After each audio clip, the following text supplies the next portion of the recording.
All right, dude, without any further ado, welcome to Live from Hakuna. Wow, really happy to be here right now, and thank you for doing introductions. Yeah, absolutely, man. David, I'm just going to remind you, you want to be right up in that mic. Feel free Right to in. grab it here And and then, adjust it put it right in to your where mouth. It's like most comfortable. That's perfect. That sound right? That sounds good, man. Sounds Cool. good to me then, So yeah. what? Sometimes during the podcast, I'll be like, I'll give you a friendly reminder. It can feel a little annoying sometimes, but I just Yeah. want to make sure they can hear you. No, as long as they can hear me. Cool. And you can hear me. I can hear you. It's good with me. David, what's your last name? Monterroso. Monterroso, David Monterroso. Blake Rothmel, good to officially meet you on air. We've known each other for several months now. Wow, like 6 or 7 months now Yeah. since the summer? I think we met when we were doing our Hakuna night rides, Yes, on Sundays. right? Yeah. Going through and meeting up at the hideout. Over at the Hideout, which we love the Hideout. The whole team there, the tribe, the staff, you guys are just fantastic. We're always so welcoming when we would show up on our longboards, which we appreciate so much. And I appreciate that. I'll actually bula to that right Yeah, now. Bula. Oh, I should get my show in. You want to do shells? Yeah, let's do shells. A little kava. Yeah, let's start this off right. Bula, Hakuna brother. Kava. Thank you, sir. Bula brothers.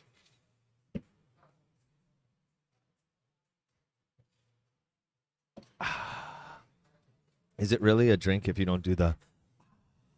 It doesn't taste good if you don't end up doing it, but that's really It's very smooth. true. Smooth? You guys have some very smooth kava. For Thank what you it's very worth. much. That's Thank you. important, yeah. Honestly, it was all trial and error. You know, my wife Yeah. and I were kava bar attendees for years, and then our gym had to close because of COVID, so we decided to pivot into a space and community that we love. Community is so important. I appreciate that you say community. Yeah, Right down to when you said, even the introductions. yeah, I work in a day-to-day job, customer service, 9 to 5, dealing with hundreds of people a day. If I were to tell you not even a fraction of those people even begin with the hello, they Yeah. just begin with what they want to do, it doesn't feel really personal. it's very weird. You know what I mean? And it's been more and more like that. I would say since the pandemic, I Yeah. feel like a lot of people have become less sociable in a way. Well, we've kind of been forced to live online. Of course. And it's strange. I was talking about this with my friend Devin last night. She's an artist, and she said that she got a text one day from a number she didn't have saved that said, "Can you do mural on my wall?" Like, she's like, "Hi, what's your name?" And no, No. right? Because if you press leave like that. if with lack of not even professionalism, but just human decency Exactly. would be nice. That's the most important. Yeah. So one of the things that we like to say here that actually it was our friend Nicole, shout out Rise of the Real, who presented it to us, and it's called collaboration over competition. Yes. And we are very, very big on that. I am as well. We know that the kava community here in Palm Beach County and surrounding was really kind of a splintered beginning. A lot of the the people who own kava bars started in the same group and then splintered, and that has created a little bit of infighting in the community, unfortunately. Yes. But then there are others who are not part of that, who we feel shit, we're in this shit together. Exactly. We want to, it's not us against each other. It's kind of us against, no offense, but alcohol bars. We want as Yeah. many people to learn about kava and kratom as possible, because it can change your life, And to let people know that there's an alternative. Right. It's something that I've been talking with a lot of people about recently in terms of a lot of people my age. I'm 27. I go on 28. A lot of people my age have kind of stuck in their mindset that we all had back when we were 21, 22, partying all the time, going out drinking, and that was your social acceptance, and that was the only way to be accepted when you're going out. Yes. But what I came to realize is a lot of people, it's impacted them negatively, and a lot of them don't even realize that there's alternatives for them to be even and be able to go try. And then when I put up my kava and kratom, they're like, "Oh, what's that? I would never drink that another day in my life." You drink Fireball. Yeah. You can be able to expand your options just a little bit. That and is they might benefit you. So true. And we have people some family members, not to be mentioned, that think we're drinking some sort of weird fucking chemical. Drugs. Yeah. It's oh, we know that it's not just a tea. It's yeah, but you sometimes get blackout drunk and don't know what Exactly. you say. Exactly. you know, and we got over hangovers. Like, I'm over hangovers, I'm over DUIs, I'm over drunken fights with my significant other. Like, I just want to be able to socialize. It puts us at risk Yes. to an extent. Yes. When you don't moderate it, and that's what really is the case here. A lot of people don't do moderation. It's fine to go ahead and have a drink once in a while. Right. I'm not going to judge anybody that's going to go have a drink. I'm not going to judge someone that's going to have 10 drinks. Right. But if you don't know how to moderate yourself after the second drink, that's a different story. You could end up crashing into 15 cars while you're driving down the road. And then stumbling on top of other people's vans that are insured, and just staring at me when I'm saying, "Hey, get off my van," and you said, "What?" And I said, "Okay." I'm going to ask you one more time. We're talking about something that literally just happened. We started a little late because outside of the kava bar here, there was some commotion going on down the street. And then a gentleman came stumbling, could barely walk, like basically in front of our bar, and then leaning all over David's car. And so we walked down the street and we realized this guy has crashed into 15 parked vehicles within like 50 yards. I'm driving down the street on the way over here, and I noticed that there's a half broken Toyota Corolla in the middle of the road. Yeah. Now that we verified that that wasn't the guy. No, that he made hit it even that car. lower. He must have slammed into this car so hard.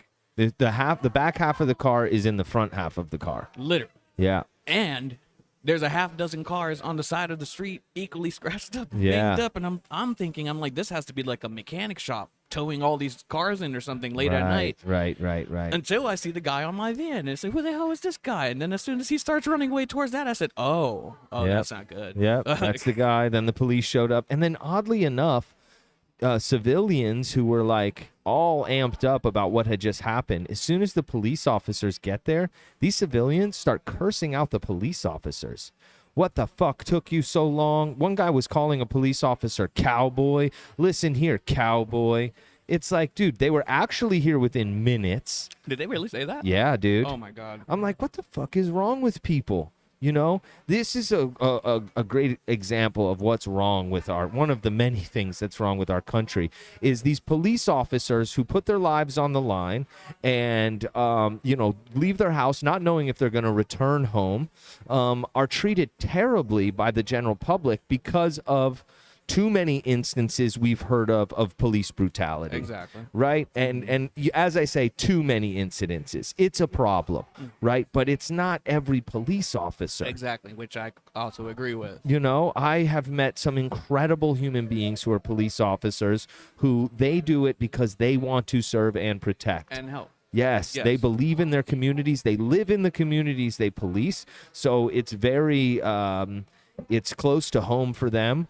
And it's unfortunate what I just saw, these people yelling at these police officers like, dude, they just came up on scene. They have no idea what happened. Like, give them a... And it's not like that they're being rude. I'm sure a fair amount of us have had experiences where, like, the police officer can come off rude as soon as they walk up, but that's not every instance, and I can wholeheartedly agree with that. Yeah, I watched it. The police officers didn't have a chance to say a word before they were being accosted by these people. I guess, you know, tempers flare and whatnot, but it's just fucking crazy. But to circle back, that's one of the terrible things that can happen when you drink alcohol. And we see it downtown all the time. Yeah. That's like when it comes to going downtown and whatnot, that's really why I liked that I discovered like kratom and kava, for example. I can be out until 2, 3 in the morning, but I don't got to be fucked up in doing so. And I can be wide awake. I can be aware of my surroundings, which a lot of people tend to end up getting really sloppy because they're just not all the way up there. And it's like, you're not aware of your surroundings. That's when most of the like ugly things end up happening. Yeah. And, you know, and I would say I started drinking kava and kratom, 4 years ago? Okay. And that definitely has helped overall stop how much drinking I was doing prior to where I can feel like I'm being productive again when I'm going out and about, especially in terms of like my artist's work or doing stuff for the kava bar, for example. Yeah. You know, I never planned on quitting drinking. Like, I didn't think I had a problem. It's not that I was an alcoholic. I was a social holic. Yes. I was addicted to socializing. And like you said, my only understanding of where to go hang out with people at night would be the bar. And then I suffer from a little bit of social anxiety. So when I get to the bar, I have a beer and a shot. It kind of loosens me up. Exactly. You know, but then that turns into 6 beers and 6 shots and Are you stumbling? yeah, crazy party favors and whatnot. And every 99.5% of the bad things that have happened to me in my life were tied with alcohol. Yeah. You know? I've burned a So, lot of good friendships through alcohol. right. Lost say good that. jobs, you know, lost a lot of brain cells, lost time. I have had experiences that I'm not proud of that, you know, one night I went out, my father had been in a motorcycle accident. I was at the hospital like an hour and a half away from where we live because he was out on a ride, like kind of not in our area. And I had stayed 3 days down there with him. My uncle came to relieve me and to kind of like come be with my dad so that I could go and wash my clothes and stuff. Well, on the way that I was leaving there, I'm like, I need to blow off some steam. Oh no. Yeah. So then I go out, I go drinking, I go to the nightclub. And then the next thing I remember is I'm coming to inside the nightclub. All the lights are on. And the head security, who's my friend, is saying, Blake, like, it's time to go. Let me drive you home. And I say, no, no, no, no. I need my car. I'm good. I'm good now. Right? Maybe you can just follow me. So I get in my car, and then I don't remember anything else until no. I'm running into the back of an 18-wheeler on the highway at full speed. I'm awoken by airbags deploying and whatnot. Oh, no. Dude, I am very lucky to be alive. Yes, you are. I blacked out while I was driving, and I crashed into an 18-wheeler. Mind you, I was driving with no license at the time. Oh my gosh. So I parked my car. My friends came and got me. I'm literally proof of like what happened here. Like Yes. it happens, you know? So anyway, short story very long. Years later, my wife and I find a kava bar. We start drinking kava and kratom. And then just all of a sudden, 6 months later, I didn't go to the bar anymore. I was Yeah. disinterested. Yeah. Rather go to the kava bar. Mm-hmm. Conversations are cooler. People are cooler. People are cooler. Yeah. You know? They're in the same mindset as you, at least. Right. I can go down and have a conversation with anybody downstairs right now, and it's going to be a fluid conversation, like what's going on right here. Right. Now, if I have this tea and I go to a regular bar and try to talk to somebody that's intoxicated right now, there's going to be a little bit of a Barrier. a little bit of a barrier. It's interesting how you can feel the vibe because we Shift. have people come in here who think this is a bar, A bar and bar. they come in drunk. And since nobody in here is drunk, you can immediately see a drunk person. Yes. You know? And I never used to be able to pick out a drunk person because I was usually drunk with them. But now when people are drunk around me, I'm like, oh my God, I fucking can't. It's Exactly. annoying. Exactly. You know? And that's another thing that I would see at the downtown kava bar when you're out there and just enjoying yourself, and then you see someone walk in and you happen to notice somebody has like a bottle of Captain Morgan, and they don't know any better. They just grab like the little cup on the side and start pouring in. I remember one time I walked up, I said, "So, is there water in that?" And they're like, "Oh no, it's rum," and I forgot what it was. It was a brown liquor. Is this at the kava bar? Yeah, this is at the kava bar. Oh, So man. I told them real quick. I said, "Okay, it's either you put that out, it's either you leave right now, or we're gonna throw it out." Yeah.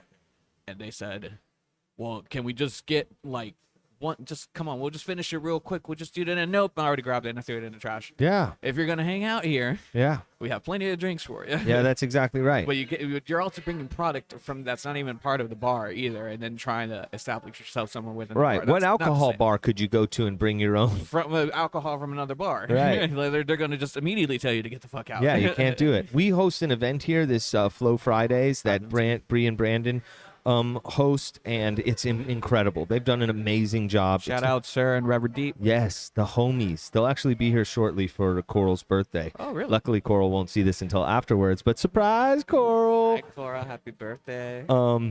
But they had people coming who were bringing their own alcohol and then drinking cans in the parking lot. So my initial response is, all right, guys, put it in a cup, right? Because Yeah. I don't want to be like the fucking asshole dad who's like, you can't fucking drink. But now we put it on the flyer. Alcohol-free event. Yeah. Experience the kava and kratom vibe, something like that. And dude, immediately the next one we did, there was no alcohol here, and everybody who didn't normally drink the alcohol was having kava and kratom and had a great Good. time. I like that. Yeah, thank goodness, you know.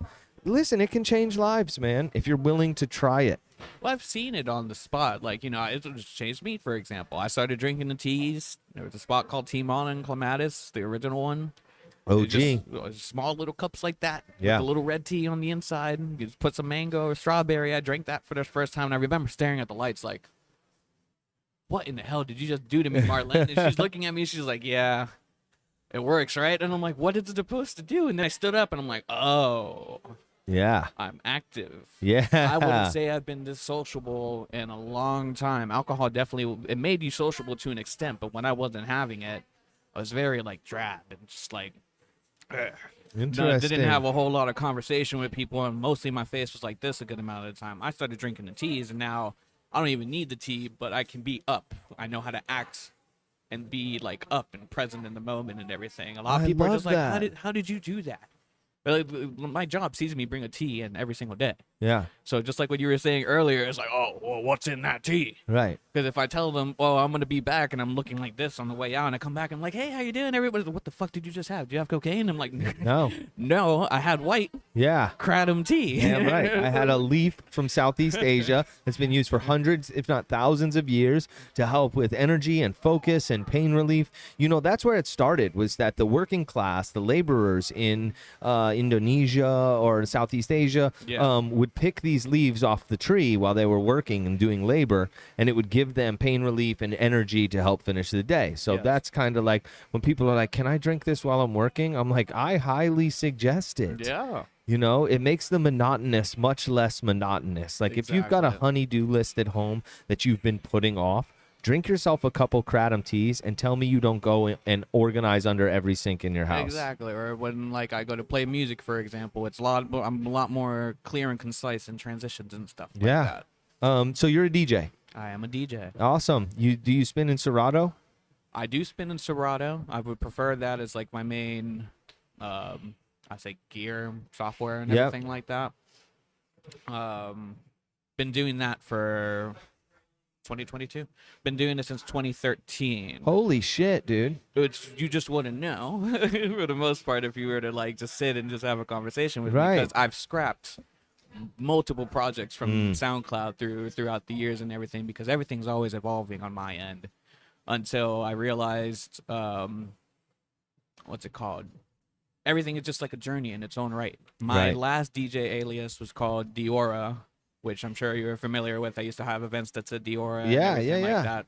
Diora meant to encapsulate whatever venue I was in and whatever style of music I was playing. Like, you were just supposed to walk into it and be like, oh, this is nice. Who is this? This is just Diora. That's cool.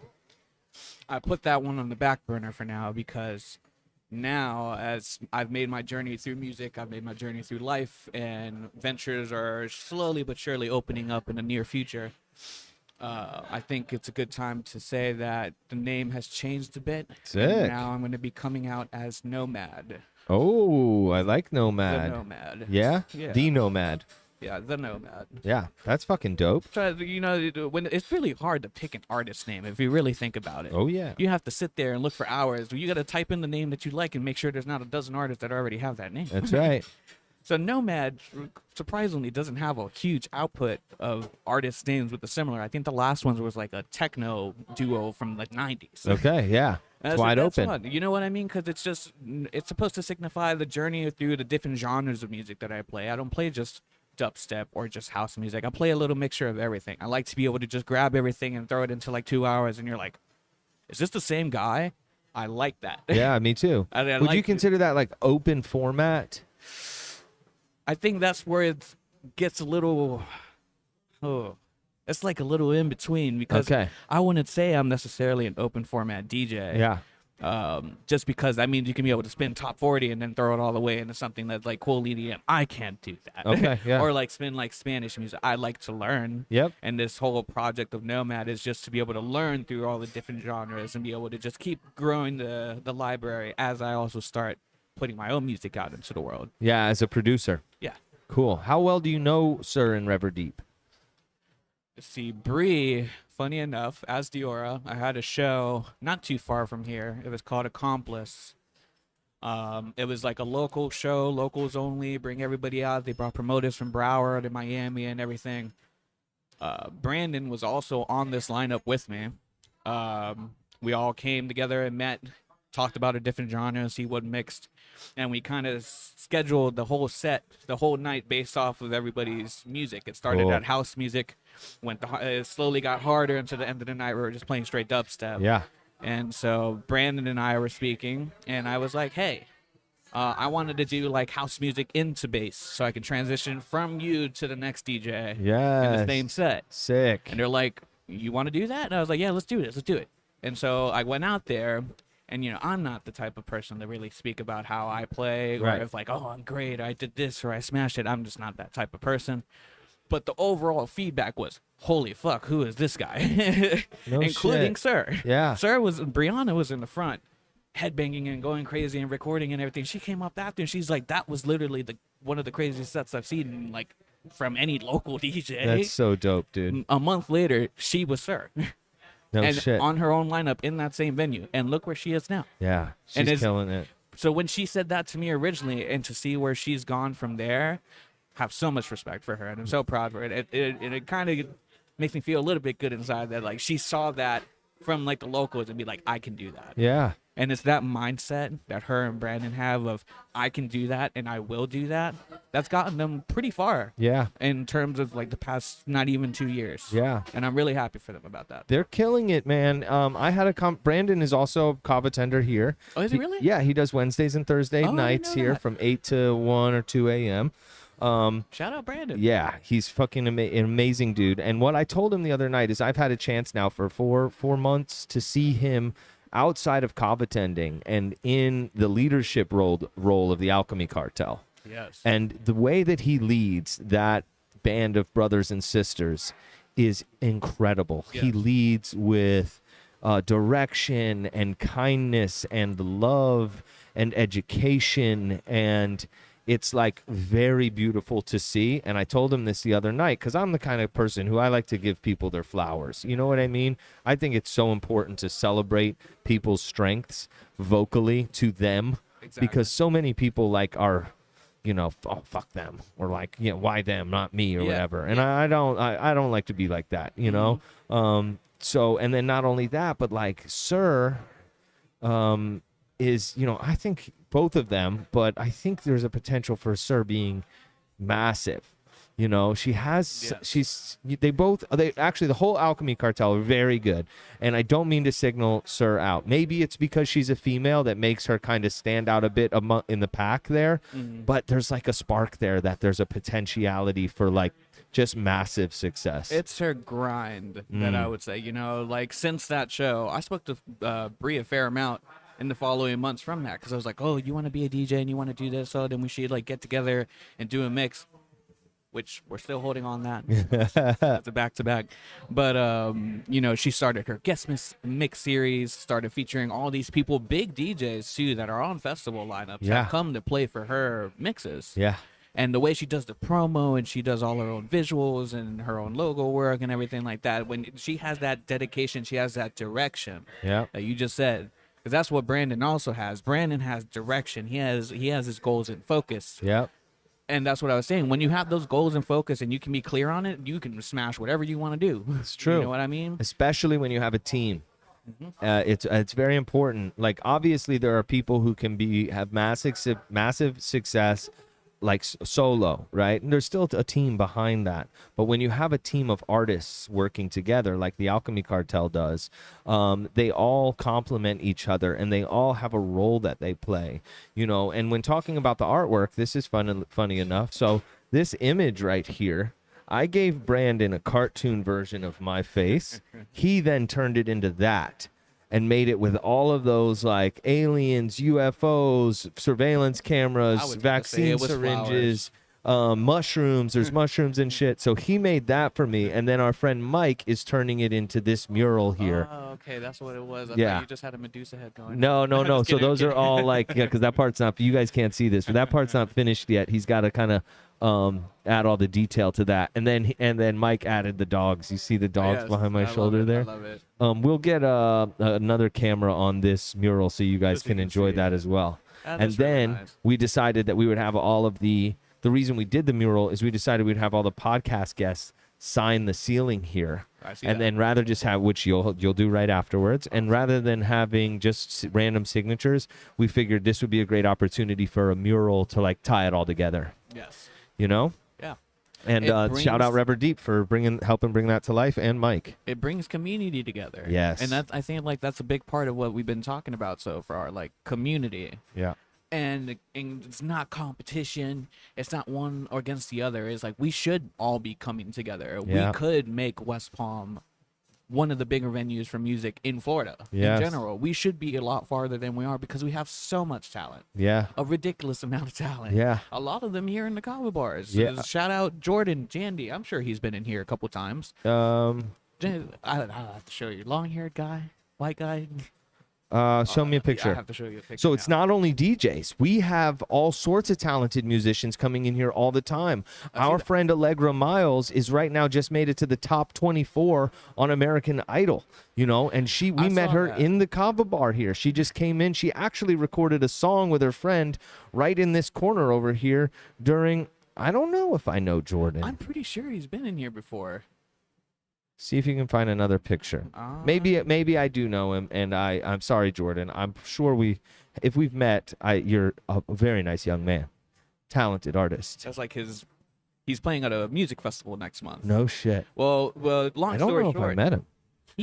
I met him through the kava bars at that Yeah. Team Honor originally years ago, and this is when I knew that this community could do something more and it can become something big because he is signed to two of the biggest bass artists in the U.S. No shit. and he's releasing music under their labels. He gets to get put on their lineups, like either their personal shows or their actual festival lineups. Yeah. Because he had that dedication, that direction, but he had the community behind his back too. Yes. It's a Noah. You had Noah here a couple weeks ago. Yep. Okay, Noah and Jordan Pray are good Bianca. friends. Yes. Yes. So they're typically together, and Okay. Wagwan's another one Yeah. that goes around and plays all over Florida and everything because I've seen them from the beginning when they were just putting mixes up to seeing them tour the state and the country. Yes. You know what I Yeah. mean? That's all from direction, drive, and community. Yeah. That's so well said.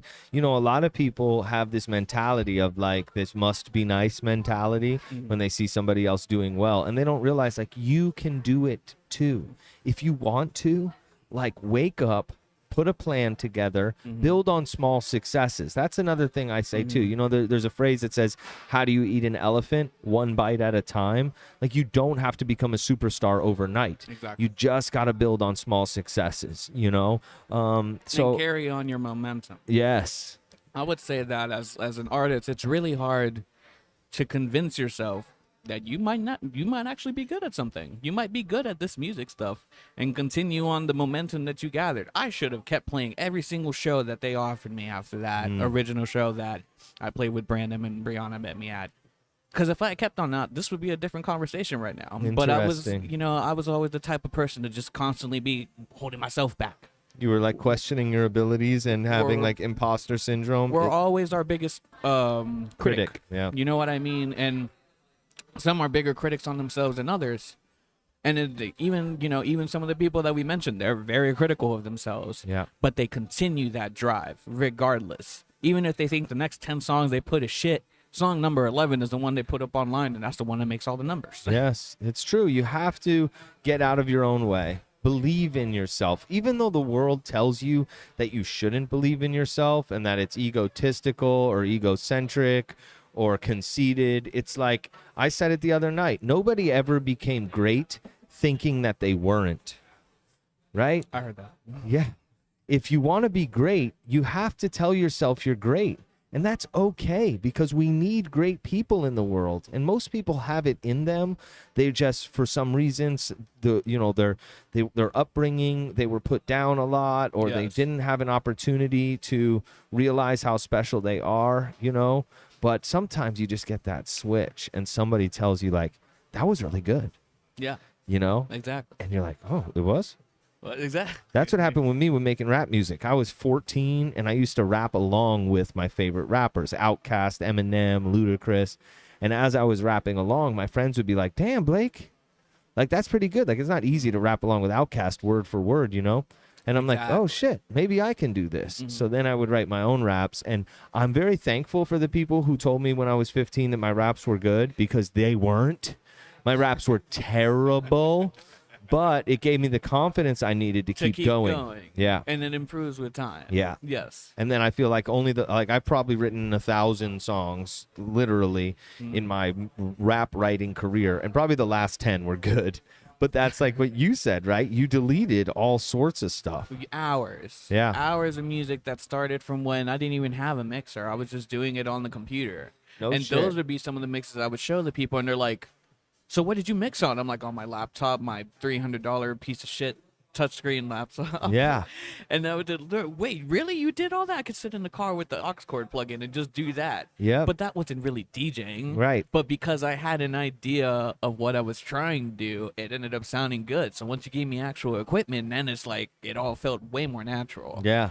And, you know, I've put it down with the past month, external things and all that. So I've just left it locked up. But with the N.O.M.A.D project coming up, it's definitely going to come out. It's going to come out in full force. Like, I don't plan on stopping this. Dude, you have to. You have to. You're such a pleasant young man, and I can tell that you exude excellence, and I'm excited to see what N.O.M.A.D is going to bring to the table. You know what I mean? And we'll have you spin here, Flow Fridays. I was going to ask, you have a Flow Friday coming up this month, right? Yeah. Do you have the date for it?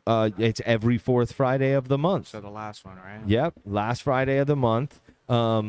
Also, they've started initially it was open decks all night. Yes. What they did is they transitioned from having open decks all night to now they book specific artists for the main boards, if that's the right term.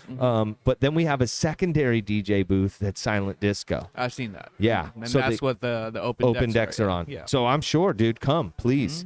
You know? Can we look at the calendar real quick to Yeah. see when the Fuck yeah, we can. that last Friday Let's is? see what fourth Friday of the month. I actually just got the flyer for it. Calendar, fourth Friday of the month. Actually, interesting. It's on the 22nd. Because there's 5 Fridays in this month. So it's on the 22nd. Okay, it's gonna be on the 22nd. Okay. Yep. All right. Can we count on you? We could. I was gonna say it if it was falling on the 29th and 30th. My birthday was on the 30th. Oh, it would have been perfect for That would that. have been a cool time to do it. Well, what I would like to announce either way is that will be the first N.O.M.A.D set then. Okay. We'll go with that. On fourth Friday.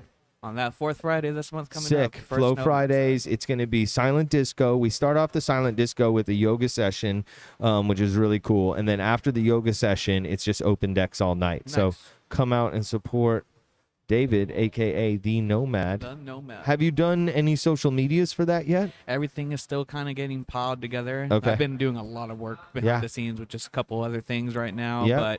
But the plan is to have logo and some artwork getting rolled out and a mix ready as well when Cool. I'm actually going to just have it announced, just so we can be able to just get the ball rolling. Yeah. Everything that I currently have up for Diora is going to stay up, but the alias is going to change to N.O.M.A.D, so whatever was based in Diora is kind of probably have like a parentheses or something signifying that, so people know that this is going to be a new sound going forward. Cool. I love it, dude. I love it. So you've been DJing for almost 9 years. Yeah, almost a decade. And Yeah. what was it? What was that initial thing where you're like, I want to be a DJ? Can I hit your vape? I was trying to Yeah, look for my dude, can vape you not earlier, find but yours? Yeah, you can hit you mine. see me looking for that? I'm like, I don't know. I if saw wanna you keep digging in shit your yet. pockets. Yeah. I don't know how many pockets I need There if you I can't go. find them in any of them. I don't have anything you haven't had before. It's nice. It's a Escobar, and it's like it's hard to find vapes like that aren't like super minty, and I don't really like a lot of the ice flavors. Yes. So this one's it's a little bit sweet. It's a little bit. Some people may not like it, but it works for me. Is it hitting? Oh yeah, it's actually also acting weird. Like hit it a couple times to get it rolling. Hit it. Wait, hit it again. What the fuck? It was acting weird with me too. Maybe it doesn't want me to. You hit know it. they have you like test it before you leave the store. Here, let me see real quick.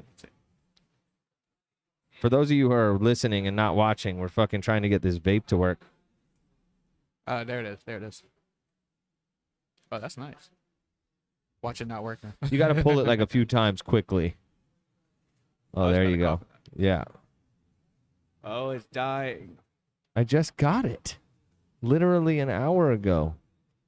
I can't stand. We'll get back to it. Cool.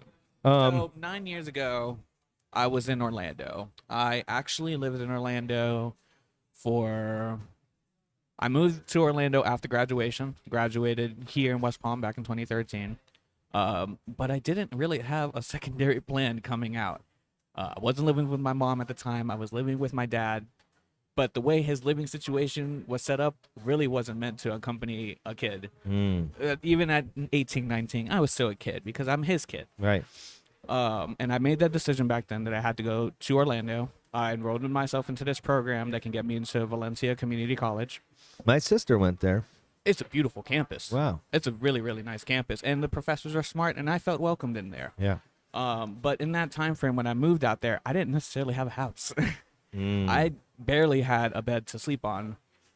And I didn't even tell my dad exactly the details of what I was getting myself into, because essentially I was making myself homeless to get myself in this program.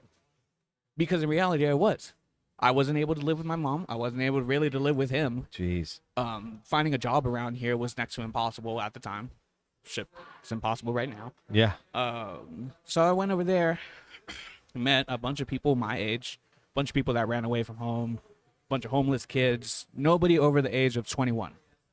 So I'm with a bunch of people my age, and I thought I was maybe be like the only person in this, but it's not. And it made me realize so much about what we take for granted. Mm-hmm. I went in there and, coming out of high school, I had all these shoes and I had all these clothes. And, if I'm going to eventually migrate my way over here and get into college and get into an apartment, let me bring all my stuff with me. Some of these people just walked in there with the clothes on their back, and that was it. Jeez. You know what I mean? I had things taken out of my bag.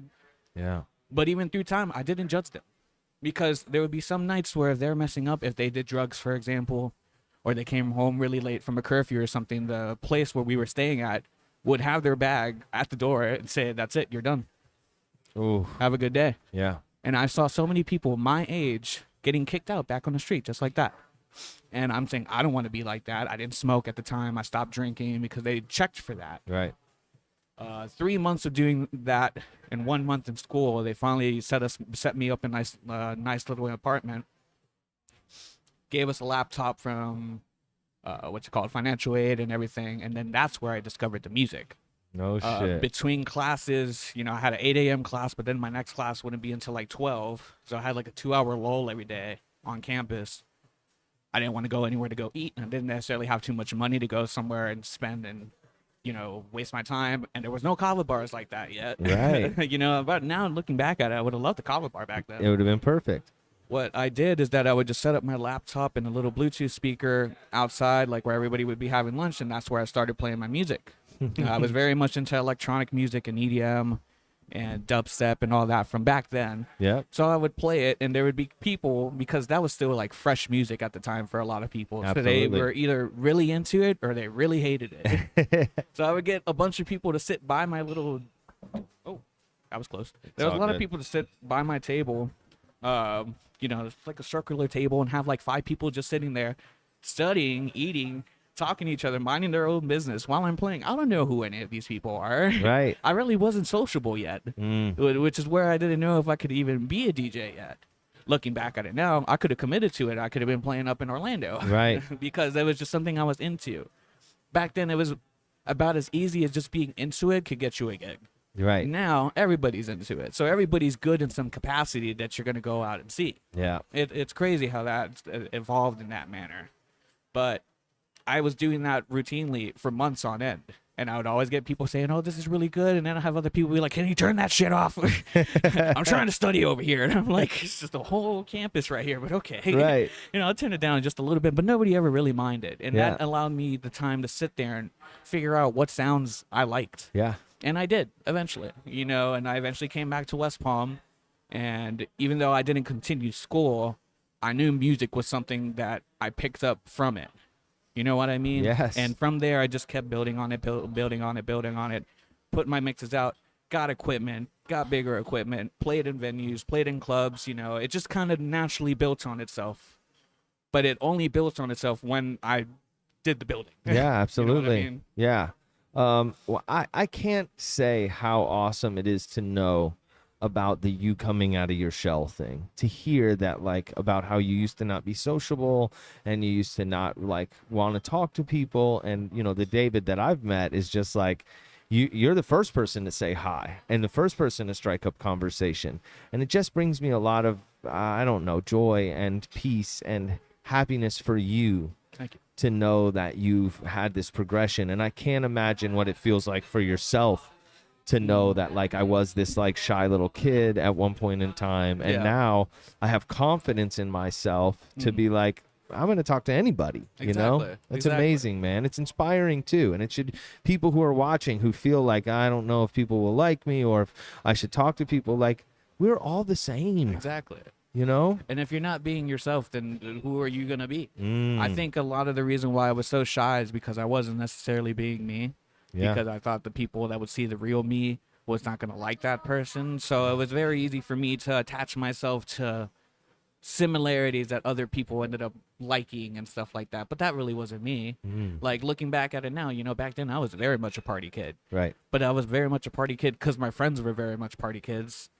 It was easy to get our hands on alcohol. Yeah. And if you had alcohol, that made you popular regardless. So even if I was a shy little kid, I come into the come into the place with a bottle of vodka and a bottle of rum. I'm the second most popular kid there. Minus Right. the person that brought 224 packs. So Right. now they all want to talk to me, and you know I'm being sociable, but I'm sociable through a second face. Mm. You know what I mean? So do. when I'm sober the next day, it was very hard for me to just kind of like have that same connection. But that was because there was no connection in Yeah. reality. Yeah. And that's where like I'm at now that, you know, at 28 where I'm not even drinking anymore. Most of my party friends are gone.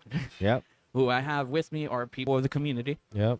other artists who are a part of the community, Yep. and even my like friends and family to an extent have come and gone through the kava bar Yeah. as a place to meet and socialize and just, you know, be themselves. Yeah. And I think that's what I like about these places too. Everybody in here is themselves. Yeah. And that makes you more comfortable to be yourself. I say that to the other bartender from Hideout, Ariana. Oh, she's amazing. She is amazing. She felt like that she had that shell and everything. But I told her from the first day that I met you, I only saw you. When you tell me after, oh, you know, I thought I was doing this because it would impress these people, and it's not that. And I'm like, I never saw any of that. Even when other people come here, it's like, oh yeah, I remember her. She was always so fun and wild and like this back in the day. I'm like, I've never seen any of that. Right. The Ariana that I met is so different than the Ariana most people met. Right. But because that's her. And I think that's where most of our connection has ended up. It's like I let her be her, she let me be me. It's pretty happy. Yeah. It's so true. It's funny how, like, if you have your party friends, like the people you go out and drink alcohol with and go to the club and the bars with, at the club and the bars, it's like so fun and everybody is like best friends. But if Yeah. you were to meet those people out for lunch, there's like, we don't have anything to talk about. That's very true. And that also made me kind of nervous. I didn't realize how many dates I actually went on back in the day. Yeah. Where it's like I messed it up because, you know, say I would go get like stoned beforehand or something. Yeah. I didn't realize how much social anxiety I had when I was stoned. Yes. So I burned through so many dates that I didn't even know that I was burning through because I would just be showed up after a while. You know what I mean? Yeah. And to an extent, now that I recognize that, if I'm going to certain events, I'm not trying to get stoned before because I Right. know that is still a prevalent thing. Yes. You know, but that goes back to moderation. Mm. Moderating it is fun, but most people don't know how to moderate. Yeah. And knowing how things are going to impact you and your social prowess. Like growing up, if you didn't smoke weed with the group, you weren't cool. Exactly. You know, so you smoked drink. weed. And then, like, when I smoked weed, I would get very socially anxious and whatnot. And then I would just kind of I used to say I would just smoke through that, you know. But then when you get older and you realize, wait a minute, I'm in control here. And I know I feel weird when I smoke weed. So if I don't want to feel weird, then I'm not going to smoke. You know, Yes. but there was a point in my life where if I thought that I didn't smoke weed, like I wouldn't be able to eat, or because I was like a Yes. serious pothead. Yes. And You I know? lived with people like that. Yeah, like, you know, Who have also grown out of it. yes, I never thought I would stop smoking weed, but I had some terrible like schizophrenic, paranoid episodes that were really bad that I tied directly to marijuana. Yeah. So now it's been very easy for me, and then also having kratom to drink during the daytime. It's doing for me what I thought marijuana was doing for me, which was like taking the edge off, you know, allowing me to feel like like, good or whatever. That maybe isn't a good thing to say. Like, obviously you want to feel good sober 100% yourself, but sometimes you need a little social lubricant, and Yeah. people use marijuana, which I think is actually counterintuitive, and then some people use alcohol. But for me, I have a couple kratom teas, I loosen up, I feel good, conversate, it works for me. I got a question for you though. Yeah. It's just because out of curiosity, it's something that I noticed from drinking tea. I can't have too much nicotine.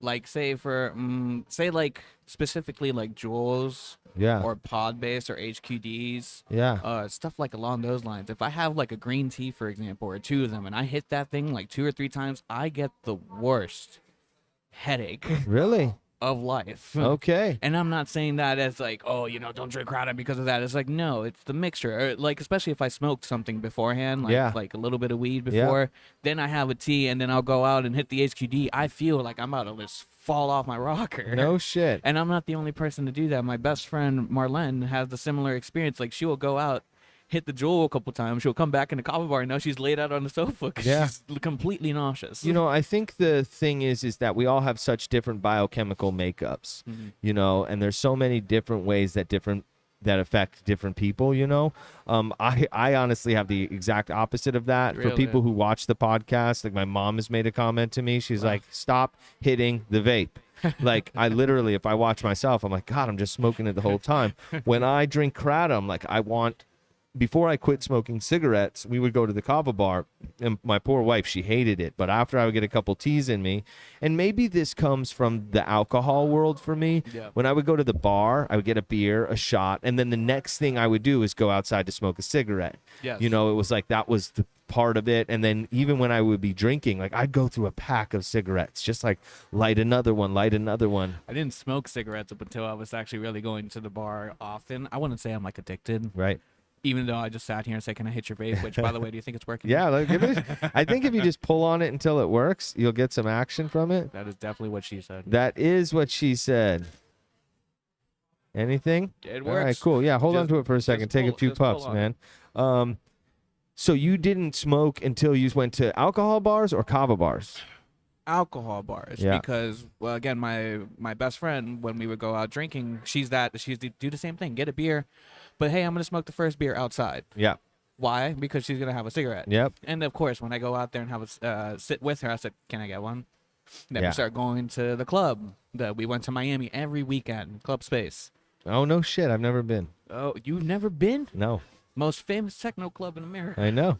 So I've never had a chance to party in Miami at all. it's a blessing and a curse. Right. We went to Miami every weekend, all right? And this is when sometimes I would have shifts at 8 in the morning, and we're in Miami until 4. So there's been Would you nights like sleep that. or just stay up and go to work? What sleep? Sleep when you're dead? Well, now we know. I think a lot of us have learned the importance of sleep for your health. I don't know about that because I still go to the kava bars and stay out till 2 in the morning, and I still go to wake up at 6. No shit. But my body's more conditioned to that than most people tend to know. It's like, Yeah. I came from a lifestyle where I only had 2-3 hours of sleep, and I come to work hungover. The Ugh. hungover part's no longer there. That's Right. why I actually don't feel bad Oh, when yeah. I go in. They're like, "Are you tired?" I'm like, "Of course I was tired, but I had a good night." Right. Like, when I went to go drink, it was like a 50-50. Ah, And good I think point. that's another one. Every time I go out to have teas and kava, I'm always having a good night every time I go out. And then with alcohol, depending on how drunk I got or how drunk the next person got, it affected how the entire night would go. That is so true. So true. That's I another reason why I cannot. went off. Yeah, I cannot think of a time that I went out to drink kratom or kava at a kava bar and it turned into chaos. Yes. Ever. Yes. Ever. I'm 5 years now been drinking kava and kratom. Now you're like, well, Well, I don't know if we should get into all that right I mean, now. there's chaotic people wherever you go. Exactly. I've been very blessed that, in my experience, that it never seems to lead to mayhem. It never seems to lead to arguments. But alcohol really is like a poison, and it brings out the worst in people. Yes. And depending on what type of alcohol you're drinking, that's the other interesting Or the thing type too. of drinker that you are. Right. Some people get angry. Some people get crazy. Some people are battling their inner demons, and they're drinking to ignore their inner demons, not realizing they always just come to the surface. Exactly. You know? I'm never going to judge anybody that's going out to drink, and I don't judge people that go out and get drunk, even blackout drunk. But the way that you are with the people around you is most important. You know what I mean? Like, even back in high school, I never really tried to touch beer, but I ended up drinking it because, oh, well, you're not cool if you don't. Right. I didn't touch beer because in my family, and alcohol was a prevalent problem. Really? And I didn't want to become part of that problem. But I said the same thing about cigarettes. So guess what ended up going hand in hand after a while? That's right. And that's where, like, I made a realization one day. I'm like, I don't want to continue down this avenue because I can see what it does to family, to my family, Yeah. to not even just my family, but my friends, my loved ones. Like, I've seen family members of mine lose so much contact with people because they refuse to part away with some of these demons and feel like, oh, it's justified, or, oh, I've gone through all these struggles, so I deserve to have a drink. It's like, you are fine to have a drink, but I don't think you should have it to the extent where you're already blackout and it's not even 2:00 yet. And then you no longer want to be productive when that's the only productive time we can have. Like, say right now, right now I'm trying to look for a car. And my dad's the type of person to tell me, well, the only time we need to be able to go look for a car is in the morning.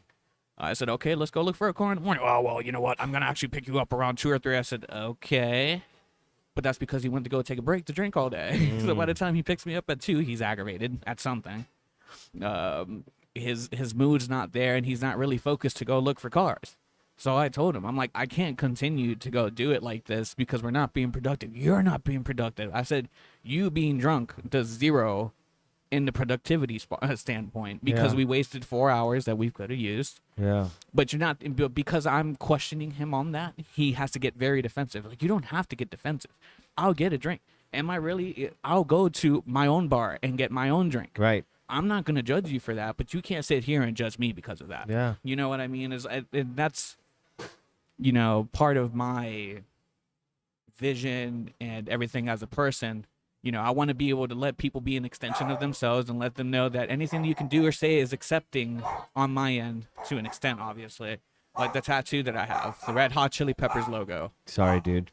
Means, oh, it's okay.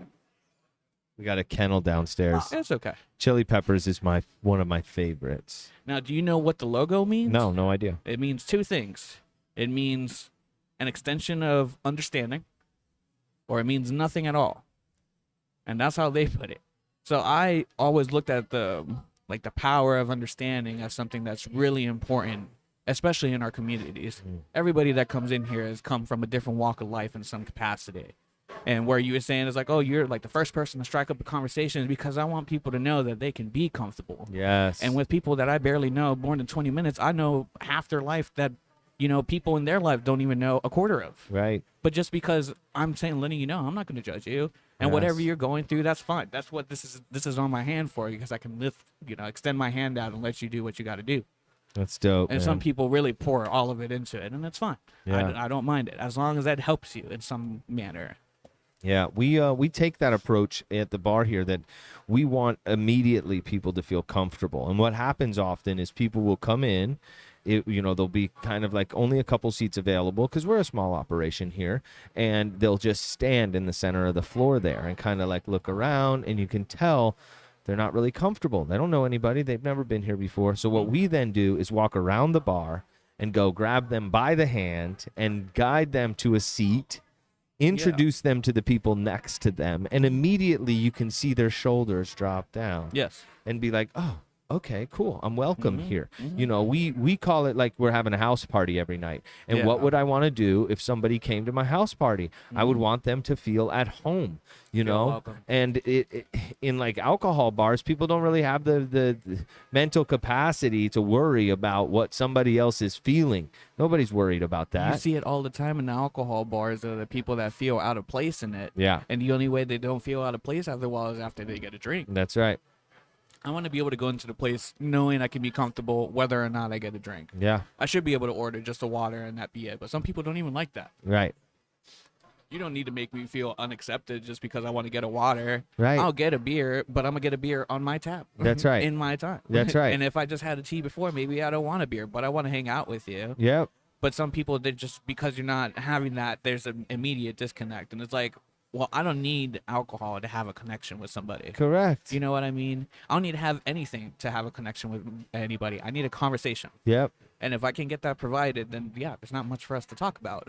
You know, it's funny because for a long time I had a challenge if I wasn't drinking of making those connections or even intimacy issues, Yes. right? I tied, sexual experience with alcohol.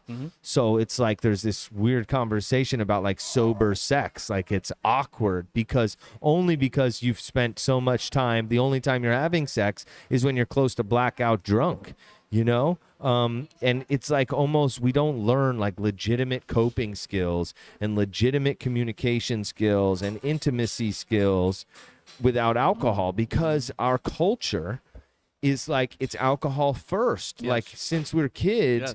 the movies we see is like you get to college or even in like later years in high school, like you're going to drink with your friends. It's like the thing. It's cool when you get Project X. Project You remember X that is a movie? great point. I think movies are like programming. Yeah.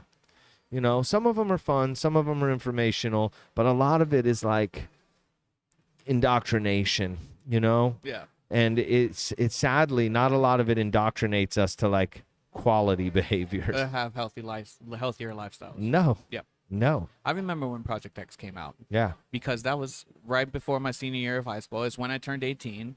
So, when I turned 18, a lot of things were introduced to me right off the bat on my 18th birthday. Yeah. At a house party that I went, that was supposed to be a Project X party. Oh, I'm talking no about shit. hundreds of kids. Yeah.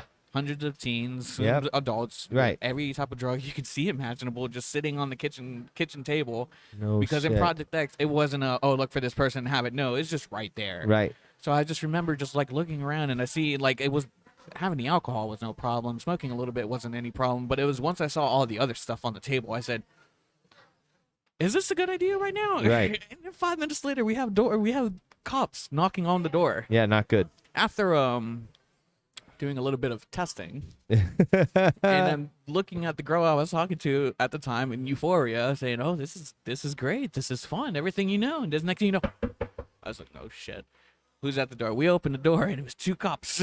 No shit. And I remember my friends looking at them. They said, "Oh shit!" And they closed the door back on the cops.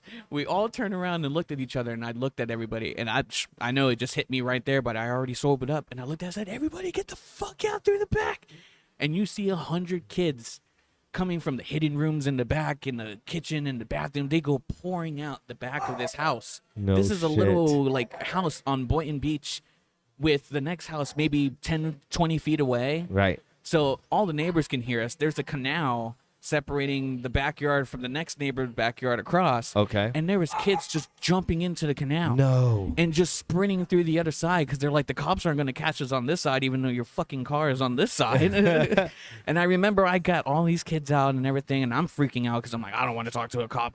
I don't know if I'm even in the right mindset right now. Right. And I went through this one gate because I didn't want to jump the gate, and it opens. I'm like, oh, I can go through, and it's a cop staring at me. No. Spanish cop waving his stuff in my eyes. I'm just like, hola, ¿cómo está? I spoke to him in Spanish. I barely fucking talk Spanish. All right. I'm just like, oh, no, estoy bien, todo bien, I'm okay. Da, da, da, da. And the cop's looking at me. He's like, are you the owner of the house? I said, no. And he's like, all right, you get the fuck out of here. I was like, oh, okay. And I ran to my friend's car, who didn't come for like another 10 minutes because she was one of the people to swim across the fucking canal. That's gangster swimming across the And then canal. we'll come back and we leave and we're like, let's never do that again. And then the following day, I went to Gardens and did it again. Yeah. It's funny that the theme of the party was a Project X party.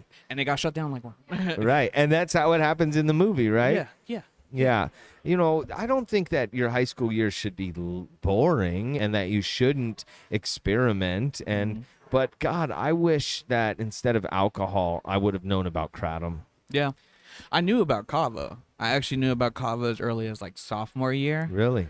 It was the most disgusting drink I ever had. Of course. At the time. And at you're the like, time. right, why would I drink that? That's gross. It was a kava bar next to the hookah bar downtown. It was I think it was the original Purple Lotus. Oh, okay. Okay, and it was next to a Hookah Me Up. So we would go to the Hookah Me Up. I wasn't even able to really be allowed in the Hookah Me Up, but who cares because we're having the hookah outside. Right.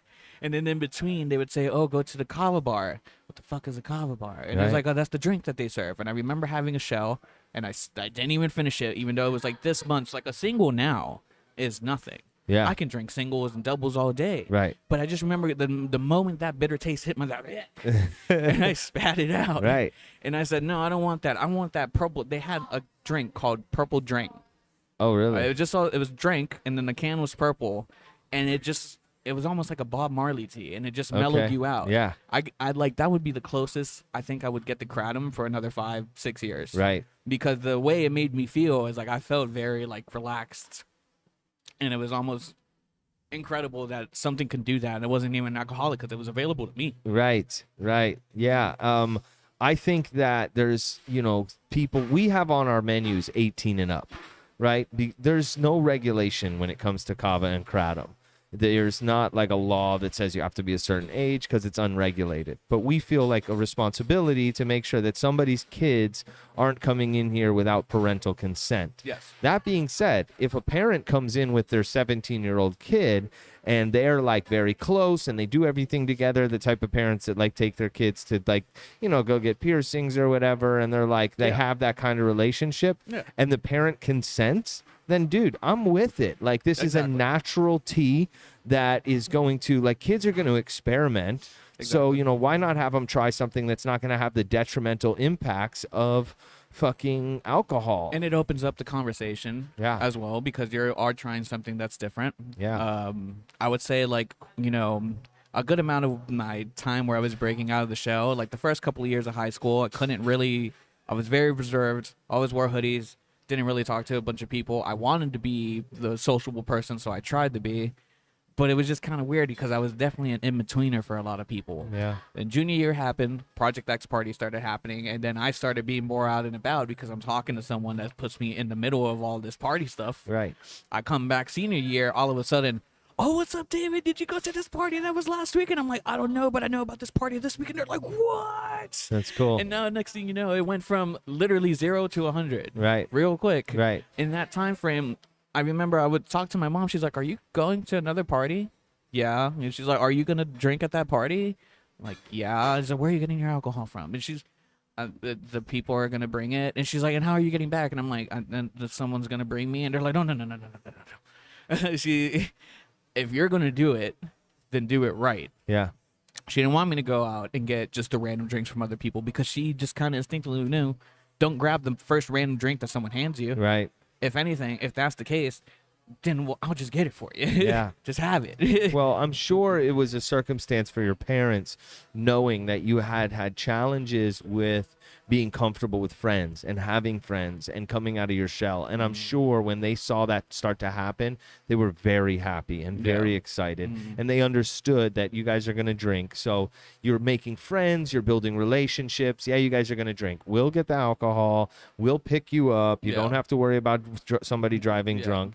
And dude, that's a blessing. It's about the responsibility aspect. I let her know that I was responsible. That's huge. I would just get the bottle and be like, "Do you think?" And she would be like, "Do you think that bottle's coming back tonight?" I'm like, "Probably not." And but like, if I had the money for it, then we would get it. There's no loss to anybody. I would bring it, and I would have a good time. I'd come back, and she'd be like, I'd wake up at like 11 the next morning, and she's looking at me, and she's like, so are you okay? I'm like, I'm fine. I didn't run away from 3 cops last night, but I had a great time. And she's like, oh, okay. And it's because of that, she became more open and let me to be able to go out more because, I wasn't going to go do anything crazy. Yep. I was too shy to do anything crazy. Right. But because she gave me that comfort, especially as my mom, who for a long time, it took me a while to be comfortable with her. Yeah. That when that started, evolving from that, I love her to death. Yeah. I'd loved her to death regardless. But right. Her trusting me enabled a lot in me to be more responsible and acknowledge my actions and everything like that.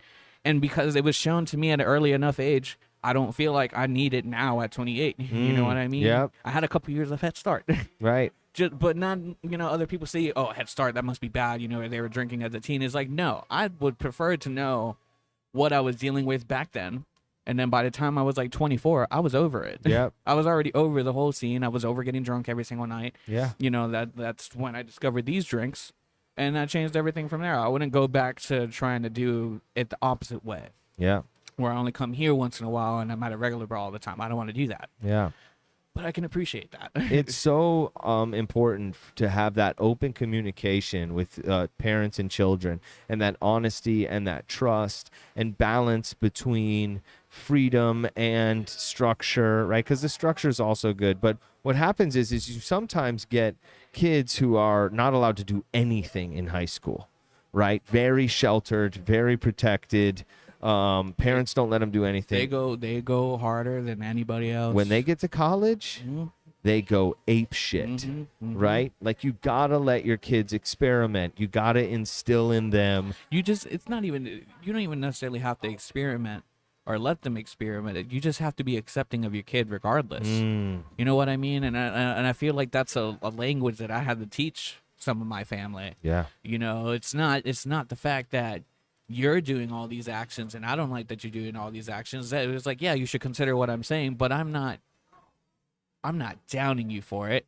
Whereas they would look at me and it's like, I'm gonna down you for it because you should be doing better. And it was, but I'm like, am I not supposed to follow my leader over here? Right. My leader's not doing the proper thing. How are you gonna try to knock me for not doing that? It's so true, man. You know what I mean? Yeah. Well, thank God that your mom was like that with you, because it seemed to have worked. You turned into a wonderful young man, dude. I appreciate that. Yeah.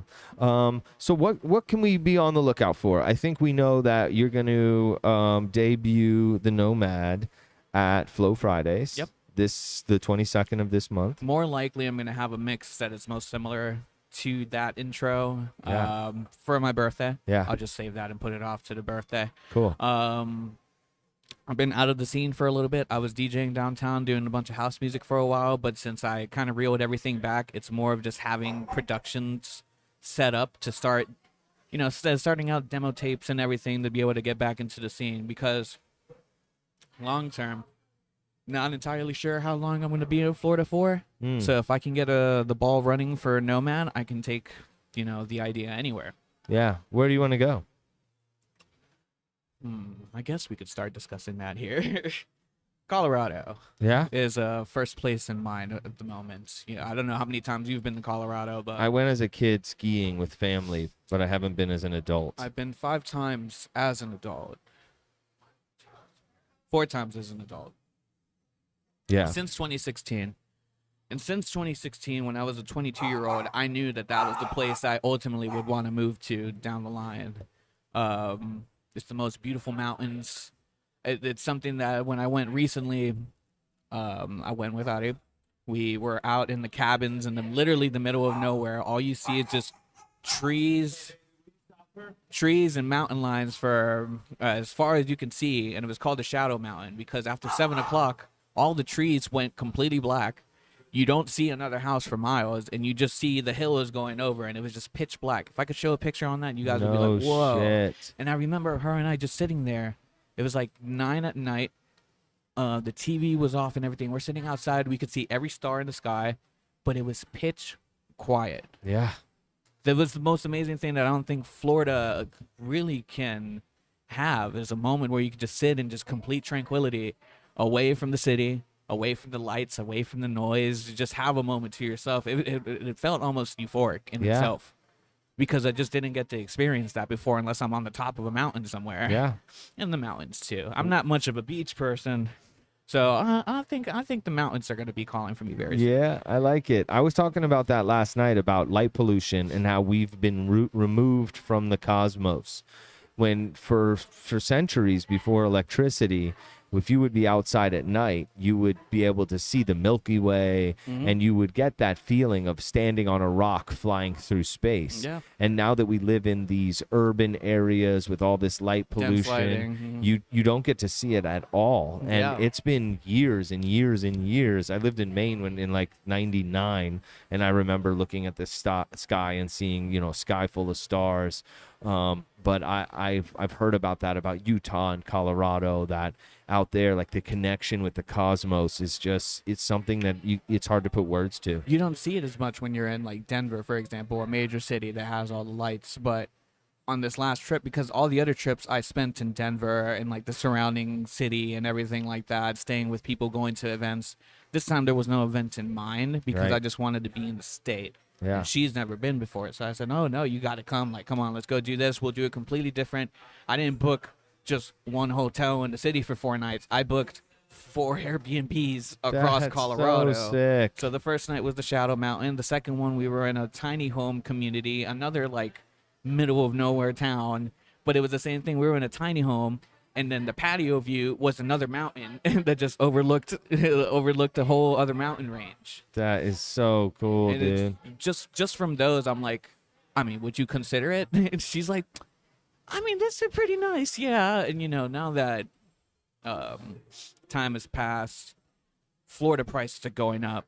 I feel like we've exhausted a lot of opportunities that we've had here through time, and I'm like, how many more times do I want to restart a cycle? It kind of goes with Nomad too. So how many times do I want to restart this place and go back to zero? I was like, why don't I try to go back to zero but somewhere else? Yeah. And see what the progress goes from there. I feel like I've hit multiple glass ceilings in the past 5 years alone, that I'm at the point now is like, if I'm gonna do more, can't be here. Right. I can do more here, yes, don't get me wrong, Yeah.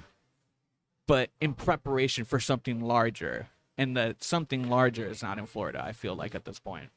I respect that, man. Some of the best things I've ever done was pack up where I was at and go to a brand new place, start fresh, and give myself a new opportunity to have a new approach, or even a similar approach, but just in new surroundings. That was Orlando. Oh, right. I went to Orlando with just the idea of, I'm going to go to college and do a business major and marketing major. Like, marketing wise, just in terms of being present and sociable and everything like that, is like the best way to sell a product is if you have someone that knows what they're talking about and looks like they like talking about what they're talking about. Yes. That's part of the marketing thing that I would do out there. So, professors really liked that. But it's just I wasn't in the books enough because I was on the laptop doing music. But my ultimate realization through time is that music was what I wanted to do long term.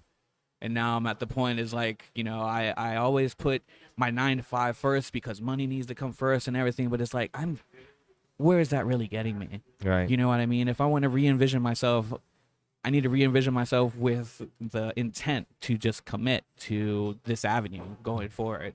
Yeah. And I feel like it's coming forward just because, what I'm saying, community has given me a lot of support. A lot of people respected the fact that it took a couple weeks off because everyone's like, oh, you need to keep on it. You need to keep on it. You need to keep on it. If you just need a break, Right. take a break. For your mental health. A lot of people just kind of keep grinding through their day to day because they say, that's what I need to do. That's what I need to do. They give up a lot of fun opportunities they have because they want to put their work first. And your work is very important. But if you give yourself a couple of time, couple of days or something to breathe and then come back to it after, you'll be refreshed. Yeah. You won't feel drained from doing your day to day after a while. Even if you can love doing your job every single day, you still need a break once in a while. It's true, man. You know what I mean? Absolutely.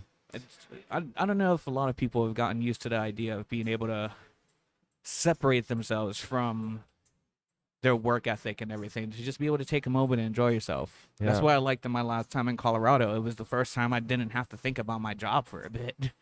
God, it must have been so nice, man. I miss those days. Well, But it will be back soon. David, you are a delightful gentleman. I am very glad we had this conversation. Hey, awesome. I think the future is very bright for you, and it might be bright with a sky full of stars in Colorado. I'm always here for you as a friend. This is always a home away from home for you, and I appreciate you sharing your story with us today. Yeah.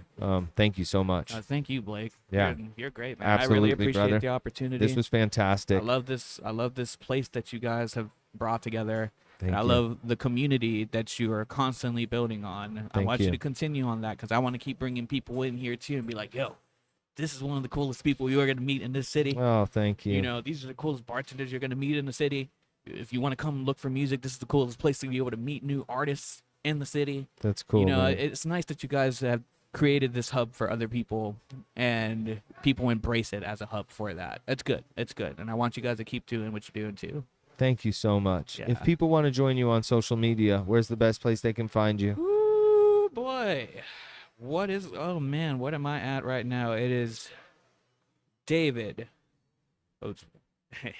David, MON dot T dot ROSO. I had to think about that for a second. No David problem. Monterroso. With 2 dots between the N and the T So Monterroso. Yeah, okay, when you got find you. me. Yep. It eventually is going to change to Nomad, where N.O.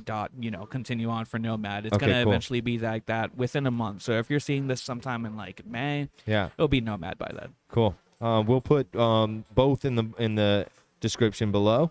And again, thank you so much for sharing your story, dude. Yes, sir. Keep up the great work, and I look forward to jamming with you on the upcoming Flow Friday. Fridays. All right, it'll be Get awesome. Ready for the introduction of Nomad. Damn right. Sounds good. All right, my friends, thanks for being a fly on the wall during this conversation. If you like what you heard, like, comment, subscribe, click all the buttons, do all the things. Go follow David and join him on his journey. And we will see you next time, live from Hakuna. Live from Hakuna. Thanks, y'all. Boola. Bula.